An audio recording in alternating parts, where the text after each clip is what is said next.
तो दोस्तों आज हम चर्चा करने वाले हैं 12वीं क्लास के हिंदी सब्जेक्ट के पाठ 1 जिसका नाम है बातचीत। बातचीत के लेखक के बारे में हम लोग पहले परिचय देखेंगे। तो बातचीत पाठ का लेखक जो है बालकृष्ण भट्ट है। ये क्वेश्चन आता है कि बातचीत पाठ का लेखक कौन है, तो बालकृष्ण भट्ट। बालकृष्ण भट्ट का जन्म 23 जून 1844 ईस्वी में हुआ था और इनका जो निधन है 20 जुलाई 1914 ईस्वी में। तो याद रखिएगा, जन्मदिन है 1844 और मृत्यु यानी कि निधन 1914 ईस्वी में। अगला है कि बालकृष्ण भट्ट का निवास स्थान इलाहाबाद, जो कि जिसको प्रयागराज भी कहा जाता है, जो कि उत्तर प्रदेश में है। इनका जन्म स्थान जो है इलाहाबाद प्रयागराज उत्तर प्रदेश में है। बालकृष्ण भट्ट की माता का नाम पार्वती देवी है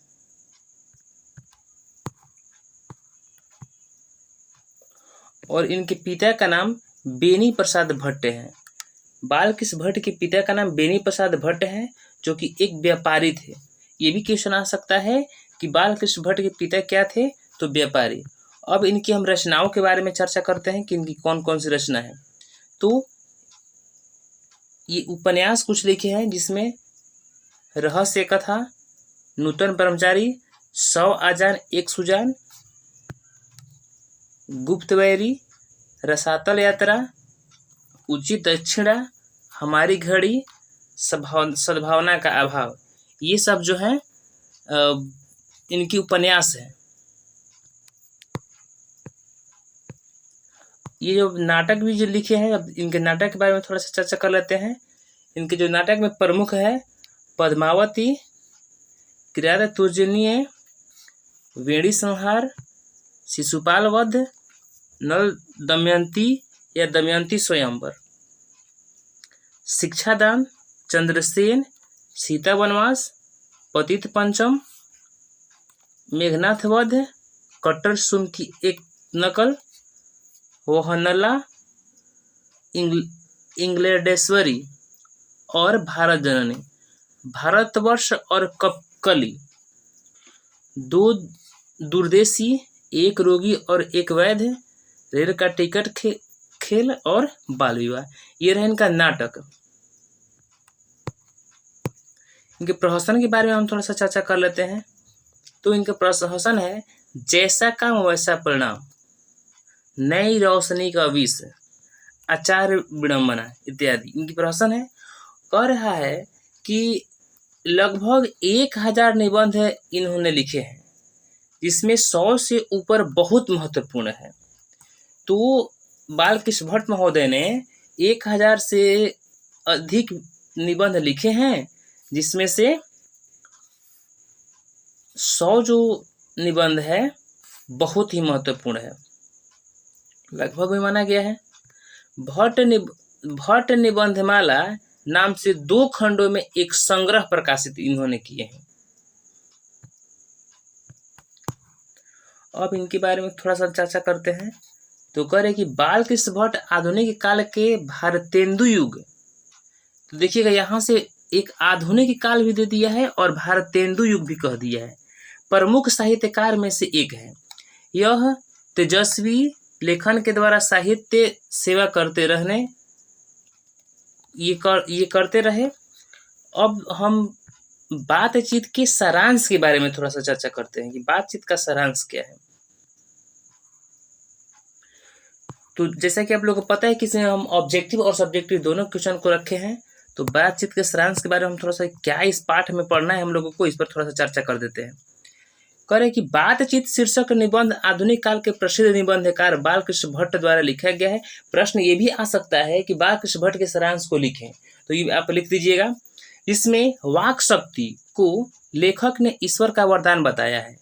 बालकृष्ण जी कहते हैं कि वाक शक्ति अगर मनुष्य में ना होती तो ना जाने इस गूंगी सृष्टि का क्या हाल होता।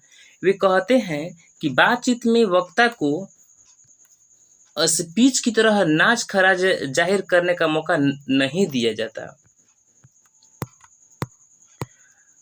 आगे कहता है कि वे कहते हैं कि जैसे आदमी को जिंदगी मजेदार बनाने के लिए खाने पीने चलने फिरने इत्यादि की जरूरत है, वैसे ही बातचीत भी अति आवश्यक है। इससे चित्त हल्का और स्वच्छ हो जाता है। एक एक पॉइंट पर ध्यान दीजिएगा, क्योंकि ऑब्जेक्टिव के लिए ये पॉइंट आपको परेशान करेगा। और मवाद जो हृदय में जमा रहता है वह भाप बनकर उड़ जाता है।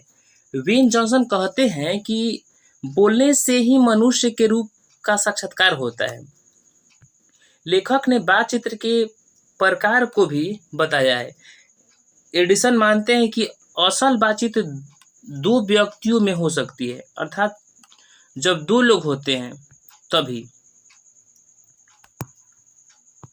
दो लोग होते हैं तभी अपना दिल एक दूसरे के सामने खोल कर बातें करते हैं।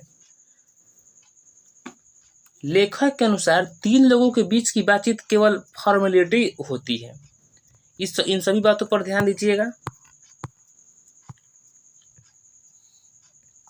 लेखक कहते हैं कि यूरोप के लोगों में बातचीत का हुनर है, जिसे आर्ट ऑफ कन्वर्सेशन, इस पर देखिएगा, ध्यान दीजिएगा।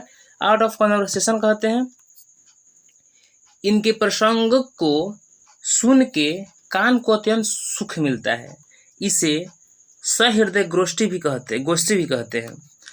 अंततः बालकृष्ण भट्ट कहते हैं कि हमें अपने अंदर ऐसी शक्ति पैदा करनी चाहिए जिससे हम अपने आप बातचीत कर लें, और बातचीत का यही उत्तम तरीका है। तो ये रहा आप लोगों का सब्जेक्टिव का कुछ पॉइंट। अब हम लोग इस पाठ के ऑब्जेक्टिव क्वेश्चन पर चर्चा करेंगे। जैसा कि आप लोग को पता है कि 50-50 मार्क्स का कर दिया है ऑब्जेक्टिव और सब्जेक्टिव, तो अब हम ऑब्जेक्टिव क्वेश्चन पर चर्चा करते हैं। तो ये रहा, ध्यान दीजिएगा दोस्तों, इसमें हम कुछ महत्वपूर्ण क्वेश्चन है जिसको हम दो बार भी पढ़ा दिए हैं, तो उस पर ध्यान दीजिएगा। कुछ महत्वपूर्ण क्वेश्चन है, सभी महत्वपूर्ण क्वेश्चन ही है, लेकिन उसमें जो अति महत्वपूर्ण है उसको कुछ क्वेश्चन के अंतराल पर दोबारा उसको कर दिए हैं, पढ़ा दिए हैं, इसलिए उस पर ध्यान दीजिएगा। पहला क्वेश्चन है कि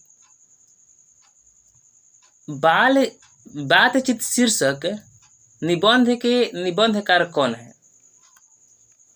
तो ऑप्शन आप लोग सामने है, आप लोग अपना स्कोर कर सकते हैं। तो इसका आंसर होगा आप लोगों का बालकृष्ण भट्ट। अगला क्वेश्चन है कि बातचीत के माध्यम से बालकृष्ण भट्ट क्या बतलाना चाहते हैं। तो इसका राइट आंसर हो जाएगा बातचीत की शैली। बालकृष्ण भट्ट किस युग के रचनाकार हैं। देखिए हम पढ़ाए हैं उसमें, तो बालकृष्ण भट्ट किस युग के रचनाकार हैं, तो ये हो जाएगा भारतेंदु युग के। अगले क्वेश्चन पर चलते हैं।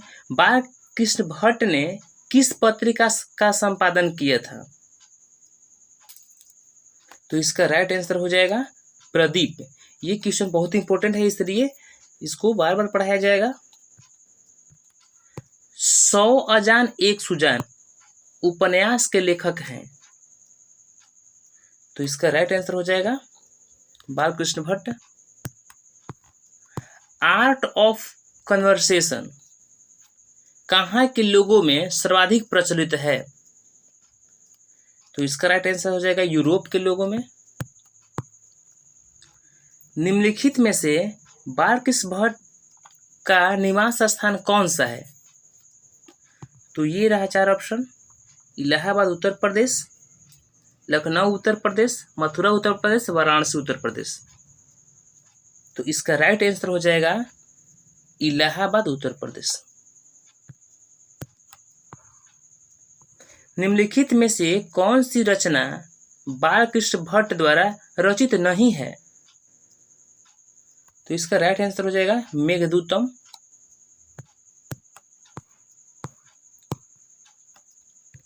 इनमें से कौन सा उपन्यास बालकृष्ण भट्ट द्वारा रचित है? तो 100 अजार एक सुजान, किसके न होने से सृष्टि गूंगी प्रतीत होती है? तो ये वाक्य शक्ति, बोलने की शक्ति। नाटक के प्रारंभ में होने वाले मंगल पाठ को क्या कहते हैं? बहुत इंपॉर्टेंट क्वेश्चन है। तो ये हो जाएगा नंदी पाठ।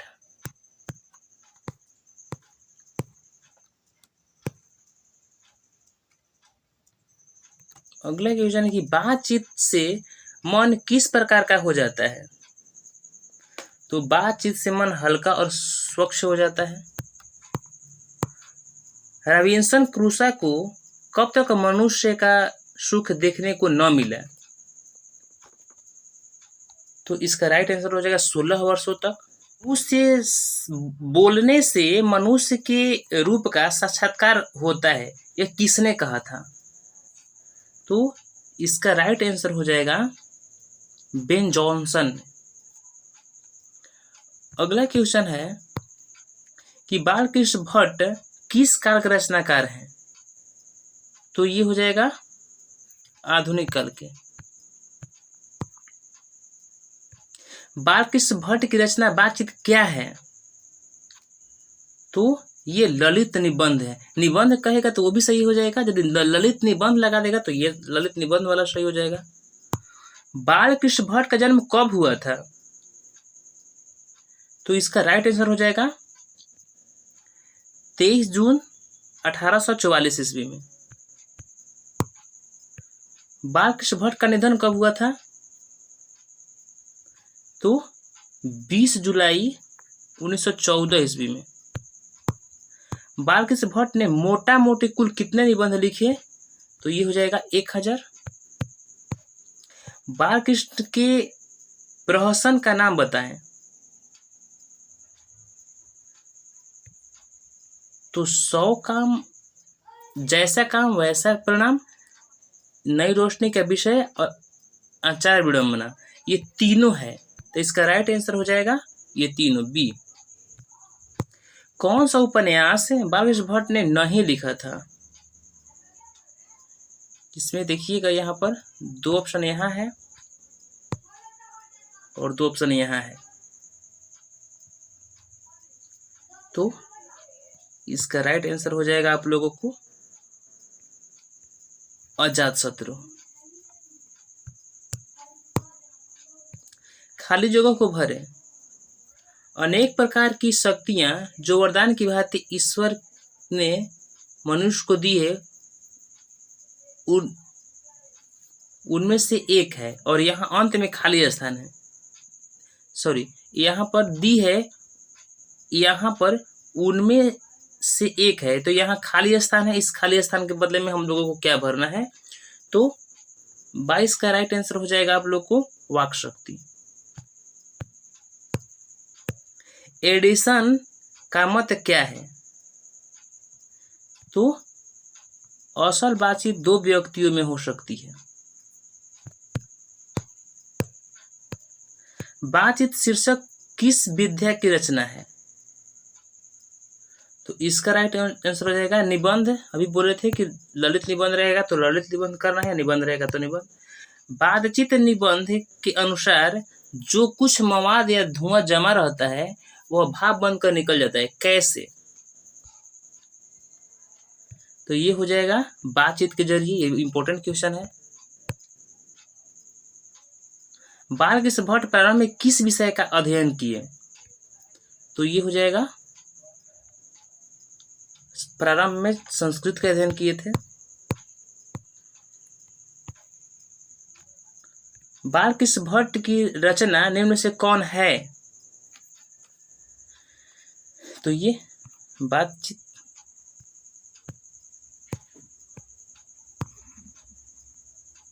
बातचीत के जरिए भाप बनकर क्या बाहर निकल जाता है? तो ये हो जाएगा मवाद या धुआं। बालकृष्ण भट्ट की माता का नाम क्या था? तो इसका राइट आंसर हो जाएगा आपको पार्वती देवी। निबंध लेखन की दृष्टि से भारतेंदु युग कैसा था? तो इसका राइट आंसर हो जाएगा आप लोगों को ये ऑप्शन 2023 में आया हुआ क्वेश्चन है, तो इसका आंसर हो जाएगा उर्वर। बातचीत शीर्षक के अनुसार जो कुछ मवाद या धुआं जमा रहता है वह भाप बनकर निकल जाता है, कैसे?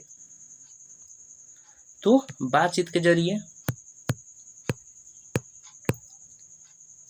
जैसा काम वैसा प्रारंभ किस लेखक द्वारा रचित प्रहसन है? तो ये हो जाएगा बालकृष्ण भट्ट द्वारा। बालकृष्ण भट्ट के पिता का नाम क्या था? तो बेनी प्रसाद भट्ट।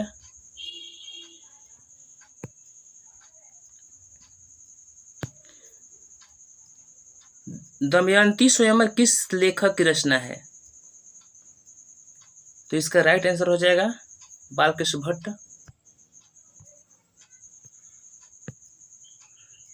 संवाद में सबसे महत्वपूर्ण क्या है? ये रहा इसका आंसर। तर्क, जिज्ञासा, आत्मीयता की प्रवाहपूर्ण भाषा। तो इसका राइट आंसर हो जाएगा आत्मीय। संयोगिता स्वयंवर रचना है, तो ये हो जाएगा श्रीनिवास दास की। बातचीत शीर्षक निबंध के अनुसार रस का समुद्र किनकी बातचीत में उमड़ा चला जाता है? तो इसका राइट आंसर हो जाएगा दो सहेलियों की बातचीत में। वाद विवाद संवाद क्या है? तो ये हो जाएगा आलोचनात्मक निबंधों की पुस्तक। बालकृष्ण भट्ट ने कौन सा मासिक पत्र निकाला था? तो इसका राइट आंसर हो जाएगा हिंदी प्रदीप। रॉबिन्सन क्रूसो ने 16 वर्ष के उपरांत किसके मुख से एक बात सुनी? तो ये फ्राइडे के। बातचीत के माध्यम से बालकृष्ण भट्ट ने क्या बतलाना चाहते थे? बातचीत की शैली। भट्ट जी को किसने अंग्रेज साहित्य के एडिशन और स्टील की श्रेणी में रखा है? तो ये हो जाएगा ऑप्शन ये है आप लोगों को, और इसका राइट आंसर हो जाएगा रामचंद्र शुक्ल ने। बालकृष्ण ने हिंदी प्रदीप नामक मासिक पत्रिका निकालना कब प्रारंभ किया? तो इसका राइट आंसर हो जाएगा 1877 ईस्वी में। बालकृष्ण भट्ट के पिता पेशे में क्या थे? तो वो थे व्यापारी। कौन सा उपन्यास बालकृष्ण भट्ट द्वारा रचित है? तो ये हो जाएगा 100 अजान एक सुजान। नाटक के प्रारंभ में होने वाले मंगल पाठ को क्या कहा जाता है?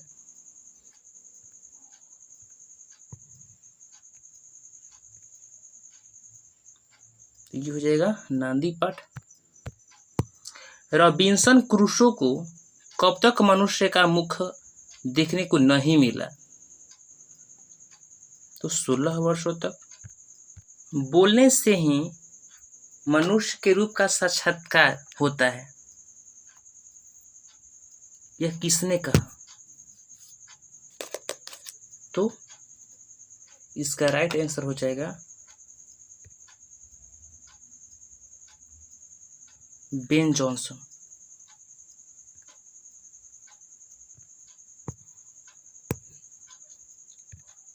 एडिसन के अनुसार असल बातचीत कितने लोगों के बीच हो सकता है? तो 2 लोगों के बीच। बातचीत से मन किस प्रकार का हो जाता है? तो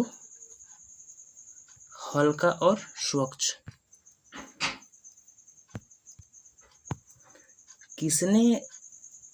किसके न होने से सृष्टि गूंगी प्रतीत होती है? वाक शक्ति। तो इसी प्रकार के आप लोगों को और वीडियो चाहिए तो चैनल को सब्सक्राइब करें।